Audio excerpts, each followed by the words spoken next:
Hello everyone, dear friends. We are completed one lesson, that is periodic classification of element, and already uploaded to YouTube channel. Okay. Next topic means this is first lesson from science part first, gravitation. आता आपल्याला इथं gravitation बघायचे. Already आपण periodic classification of element Jadhav tutorial चॅनलवर upload केलेले. एकदम simple points मध्ये त्याचं एक्सप्लेनेशन केलेलं आहे. आपल्याला बघायचं आहे ग्रॅव्हिटेशन ग्रॅव्हिटी म्हणल्यानंतर आपल्याला लगेच सायंटिस्ट आठवतो न्यूटन. ग्रॅव्हिटी आणि न्यूटन काय रिलेशन आहे? ग्रॅव्हिटी म्हणजे की न्यूटन. मग ते ग्रॅव्हिटीचं इन्व्हेन्शन कोणी केलं? न्यूटनने, सर इझॅक न्यूटन. मग याच्या मागे एक स्टोरी आहे. काय स्टोरी आहे? बऱ्यापैकी स्टोरी ही बऱ्याच जणांना माहिती असेल. सिंपल स्टोरी आहे. इथे तुम्हाला पिक्चर दिसतं. पिक्चर मी इमेज दिलेली आहे. ह्या इमेज मध्ये अर्थ आहे. अर्थच्या वर एक ट्री आहे. Which tree? ऍपल ट्री आहे. ऍपल ट्री आणि त्याच्या खाली जो बसलेला जो व्यक्ती आहे दॅट इज तो म्हणजे न्यूटन, म्हणजे इझॅक न्यूटन त्या झाडाखाली बसलेले आहेत. तर मग काय झालेलं आहे? त्याच्यावरून तुम्हाला दिसत असेल ऍपल वरून खाली पडतो आणि झाडाच्या वरी आपल्याला मून पण दिसतो. ट्रीच्या वर मून पण आहे. मग काय होतं? तो ऍपल काय होतो? वरून खाली पडतो तो कुठे? अर्थवरती. मग न्यूटन सायंटिस्ट त्याच्या खाली बसलेले ते विचार करतात, अरे हा जो ऍपल आहे खालीच का पडला? म्हणजे व्हर्टिकली डायरेक्शन मध्येच का आला? तो हॉरिझॉन्टल का नाही गेला? एखादी स्लांटिंग मध्ये का नाही गेला? का फ्लाय का नाही झाला? तो वरती का नाही गेला? अपवर्ड डायरेक्शनला का नाही गेला? असा तो विचार करायला लागला. आणि त्याच ठिकाणी जर आपल्यासारखं कोणी असतं तर ऍपल खाऊन मोकळं झालं असतं, पोट भरून घेतलं असतं. पण नाहीये, सायंटिस्ट तसे नाही केले. ह्याच्यामुळे तर ते सायंटिस्ट होतात. मग ते काय केलं त्याने? तो ऍपल खालीच का पडला? मग त्याच्यावरती त्याने खूप स्टडी केली. मग त्यावरून त्यांना असं लक्षात आलं की अर्थ मध्ये काहीतरी आहे जो अट्रॅक्ट करतो, काहीतरी आहे जो कुठले पण ऑब्जेक्ट वरचा असेल तो खाली अट्रॅक्ट करतो. ते अट्रॅक्ट म्हणजेच काय? मग त्यांनी त्याच्यावर स्टडी करून, खूप थिंकिंग करून, विचार करून मग त्याला नाव दिलं gravity. Means gravity present inside the earth which attract each and every object towards the centre of the earth. असं पहिल्यांदा इन्व्हेन्शन केलं कोणी? इझॅक न्यूटनने. तुम्हाला पिक्चर मध्ये दिसतं. पिक्चर मध्ये अर्थ आहे, अर्थवरती ट्री आहे, ट्रीवरून ऍपल खाली पडतो. मग त्यांनी परत विचार केला, अरे एव्हरी ऑब्जेक्ट जर अट्रॅक्ट होत असेल तर मून पण होत असेल का? मग त्यावरती त्याने स्टडी केली, होत असेल का मून? मग त्याच्यामध्ये काय ते आपण परत स्टडी करणार आहे. मग त्यांनी ते विचार केला, अरे जसा ऍपल पडतो तसा मून पण पडायला पाहिजे ना. फक्त हे ऑब्झर्वेशन काय? हे ग्रॅव्हिटी, त्यालाच आपण ग्रॅव्हिटी म्हणतो. न्यूटनने पहिल्यांदा ग्रॅव्हिटेशनचं इन्व्हेन्शन केलं. Gravity means the force which attract every object towards the earth centre. म्हणजे कुठला पण ऑब्जेक्ट असेल अर्थच्या सेंटरकडे ओढला जातो, त्याला आपण ग्रॅव्हिटी म्हणतो. Force is a one type of energy. Force is a one type of energy, and motion means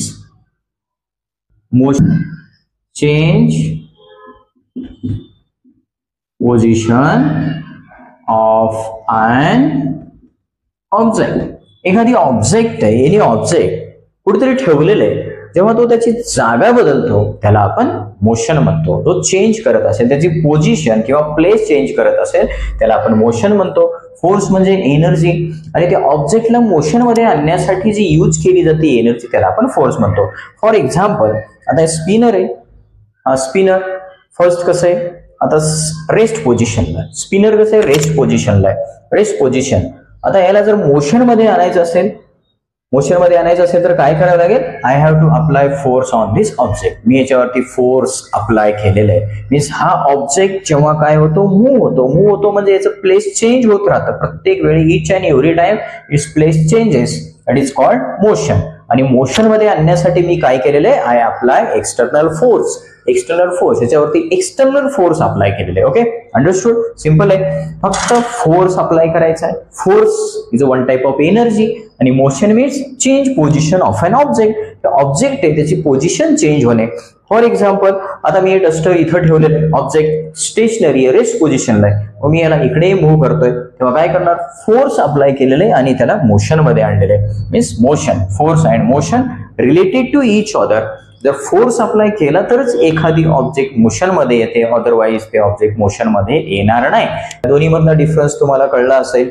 आता हे फोर्स आहे आणि हे मोशन आहे. आता मोशन मध्ये पहा, मोशनचे बरेचसे टाइप्स पडतात, मोशन मध्ये बरेचसे टाइप्स पडतात. आपल्या बुक मध्ये बघायचंय आपल्याला circular motion, circular motion, circular motion असतं किंवा स्ट्रेट मोशन असतं, पिरियडिक मोशन असतं, बरेचसे टाइप्स आहेत. But we have to study here only circular motion. Motion मध्ये टाइप्स आहेत, circular motion, periodic motion, straight motion, random motion, हे मोशनचे टाइप्स आहेत. But we have to study only one type here, circular motion. किंवा स्ट्रेटचे एक example घेऊ, straight motion. Straight motion काय, एखादी ऑब्जेक्ट समजा स्ट्रेट लाईन मध्ये जात असेल त्याला काय म्हणायचंय, स्ट्रेट मोशन. फॉर एक्झाम्पल आता एक व्हेकल आहे, आता ही व्हेकल आहे अशी, हे फोर व्हीलर आहे, एखादी स्ट्रेट लाईन मध्ये जाते, पुढे पुढे पुढे पुढे पुढे पुढे पुढे स्ट्रेट लाईन मध्ये, स्ट्रेट त्याचा वे स्ट्रेट आहे तर त्याला काय म्हणायचंय, straight motion, straight motion, straight motion. Next one, तर सर्क्युलर मोशन काय असणार, circular motion means any object motion जो आहे in a circular manner, circular path. Path म्हणजे काय, एखादी ऑब्जेक्ट आहे, फॉर एक्झाम्पल इथे एखादी व्यक्ती आहे, एखादी पर्सन आहे आणि हा समजा गोल गोल गोल गोल गोल गोल राऊंड मारतोय, गोल राऊंड मारतोय, असा गोल राऊंड मारतोय, स्टॉप होतोय, परत याच पॉइंटला येतोय, परत फिरतोय, परत याच पॉइंटला येतोय, त्याला काय म्हणायचंय, circular motion in a circular path. Path means way means मार्ग, रस्ता. त्याचा रस्ता कसा आहे, सर्क्युलर आहे, त्याला आपण सर्क्युलर मोशन म्हणतो. क्लिअर असेल, एकदम सिंपल आहे. Circular motion, straight motion, random motion, periodic motion, हे वेगवेगळे टाइप्स आहेत. But we study here only one point, that is circular motion. आता सर्क्युलर मोशन काय हे पुढे आपल्याला बघायचंय, त्यामुळे तुम्हाला मी याचं मिनिंग सांगितलेलं आहे. फोर्स कळला असेल, फोर्स एनर्जीचा यूज केला तरच एखादी ऑब्जेक्ट मोशन मध्ये येतो. Motion means change position of an object, त्याच्या सर्क्युलर मोशन. आणि दुसरा स्ट्रेट मोशन आहे, पिरियडिक मोशन आहे, रॅन्डम मोशन आहे. मोशनचे टाइप्स आहे, circular motion in a circular path means way म्हणजे मार्ग, फक्त रस्ता, तो पाथ आहे. जसं आपला फुटपाथ, पायाने चालण्याचा, पाथ मीन्स फुटपाथ, असा एक पाथ असतो. ते मिनिंग तुम्हाला क्लिअर झाला असेल. ओके, नेक्स्ट पॉइंट आपण आता बघणार आहे, जो दुसरा पॉइंट आहे पुढचा, एक आहे सेंट्रिपेटल फोर्स. आता सेंट्रिपेटल फोर्स काय आहे त्याच्याविषयी स्टडी करूया.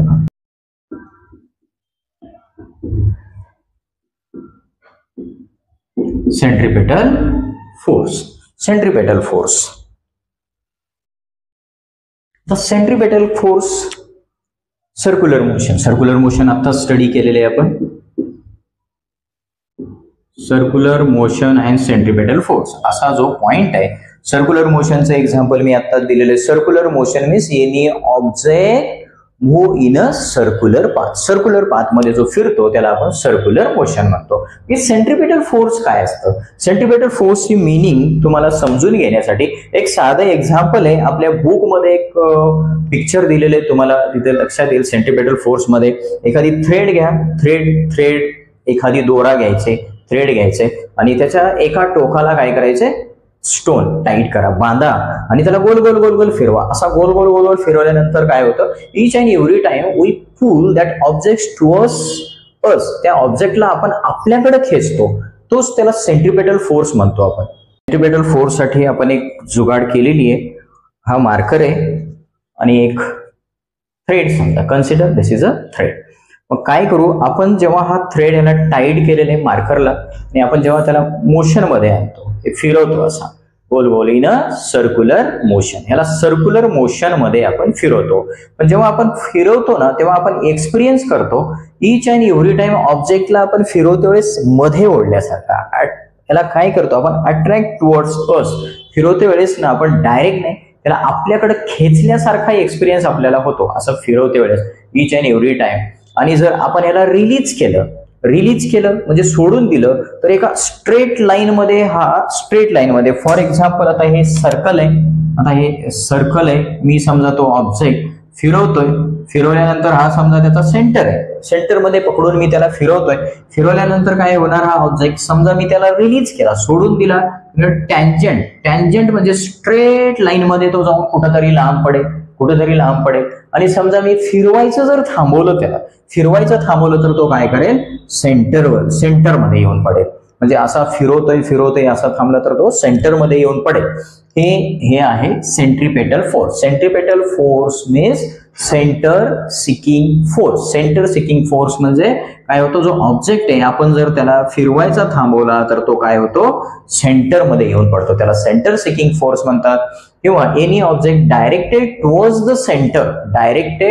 The centre in a circular path is called centripetal force. Simple आहे, कळलं असेल, क्लिअर झालं असेल. त्याची डिफाईन बुक मध्ये आहे, लिहिलेली आहे. The force acts on any object आपला ऑब्जेक्ट होता इथं स्टोन आणि थ्रेड बांधलेला, मूव्हिंग अलॉंग अ सर्क्युलर